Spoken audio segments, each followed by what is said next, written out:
It's 1724 and Daniel Gabriel Fahrenheit proposes a temperature scale. It defines 0 degrees as the temperature at which a solution of water, ice, and ammonium chloride naturally freezes. Or maybe 0 was the coldest day in his hometown of Danzig, Poland that year, and he back-engineered the brine solution. Or maybe the brine idea was taken from his colleague Ole Romer. The history is contradictory.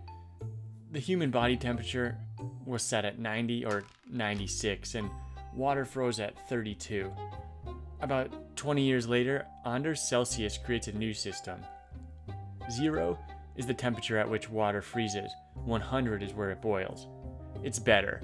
Science adopted Celsius officially over 200 years ago, but Fahrenheit was first, and it is stubborn, at least in America. We know that 100 is a really hot day and 0 is a really cold day, and that's how we like it. The S&P 500 was created in March of 1957. It's made up of the 500 largest capitalized companies that trade in the United States. Since you're watching this video, you might know that Apple stock has the most influence over the index. This makes sense because it's the largest market cap company in the US. Much like with Celsius though, there was an entrenched measurement in place before the S&P 500 came along, the Dow Jones Industrial Average. I bet you don't know what stock has the largest influence over the Dow.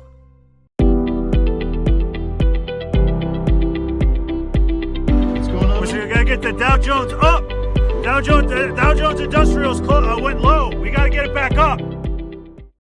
Created in 1896 by Charles Dow and Edward Jones, co-founders of the Wall Street Journal, the Dow Jones Industrial Average is the second oldest stock index, preceded only by the Dow Jones Transportation Average, which they also created.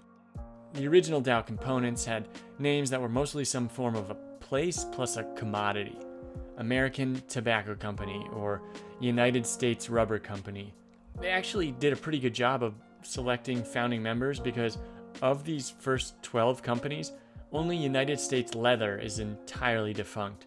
Most others exist in one form or another, often across a series of mergers and acquisitions. For example, the American Cotton Oil Company became Hellmann's and Best Foods, which is now part of Unilever.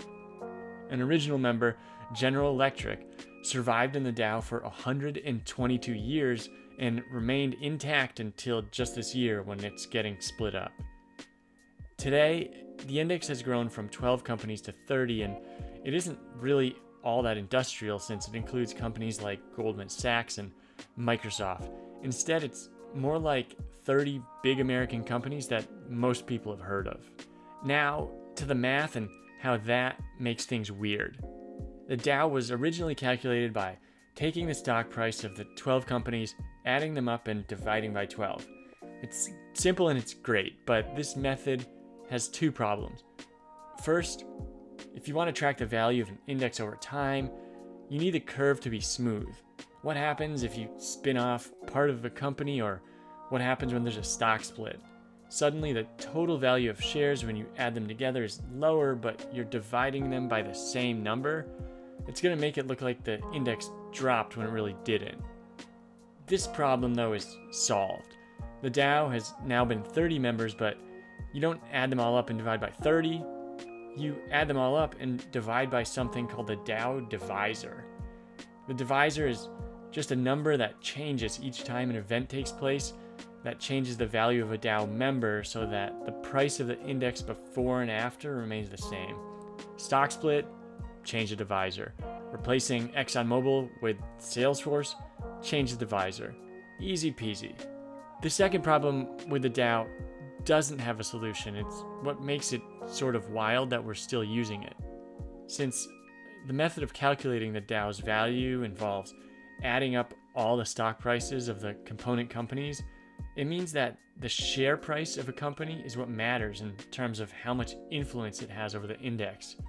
This is true even though share price doesn't have much to do with the actual size of the company. For example, if Ford and Global Water Resources were both part of the Dow, they would have equal sway over the index, even though Global's business supplies water to 29,000 homes in Arizona, and Ford is a global company with nearly 200,000 employees.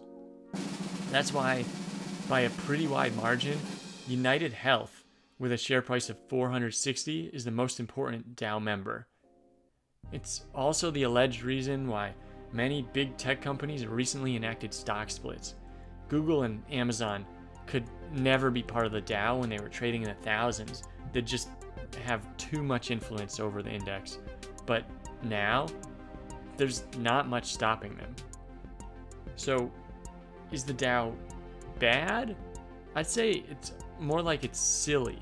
To paraphrase a popular quote, the Dow is the worst stock index besides all the other ones. When Anders Celsius invented his temperature scale, and for 20 years after, water froze at 100 and boiled at 0. The S&P 500 doesn't actually include the 500 largest companies, and it currently has 503 holdings. We know that a 100-degree Fahrenheit day is hot, just like we know that a 1,000-point move in the Dow is important. Thanks for watching, guys.